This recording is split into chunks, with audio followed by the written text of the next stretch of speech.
Okusaba kuno kubadde kutegekeddwa bannaddiini eno era nga bayisa abakulu bano bombi okubeerawo ng'akabonero akalaga obwa Sseruganda n'emirembe ekigenda okubukala mu ggwanga eryo. Wabula bannaddiini kibaweddeko bakirabakanya kulinda bakulu bano bombi naye nga mpaawo ku bo alabiseeko mu kusaba kuno okubadde kujjumbiddwa abantu abayitirivu. Okusaba kuno kubadde n'ekigendererwa eky'okulaga bannansi nti kaakano obumu bukomyewo mu ggwanga lino. Wabula abakulembeze bombi tebakubiddwako kya mulubaale. Ssaabalabirizi w'ekkanisa eno Archbishop Pauline Lukudo agambye nti bayagadde nnyo okusaba kuno kubeerewo abakulu bano bombi kiwe akabonero eggwanga lyonna ak'emirembe n'obumu, naye abadde mwennyamivu nti abakulembeze bonna tebalabiseeko.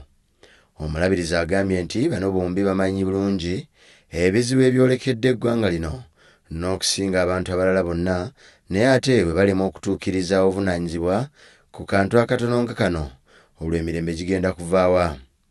Omulabirizi era ayogedde nti kikya gavumenti okuzza Dr Riek Machar mu kibuga Juba tekimala, wabula balina okufuba okulaba nga ebiwayi byombi ebirwanyisa gavumenti bikkiriziganya nabyo n'okuleeta abantu bonna mu nkolagana ennungamu.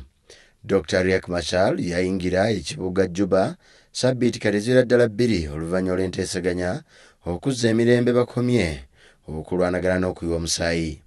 Dr Riek Machar olwakomawo mu gavumenti n'afuulwa omumyuka wa Salva Kiir, ekifo kye yali agobeddwamu nga tannaba kutandika lutalo ku gavumenti ya Salva Kiir.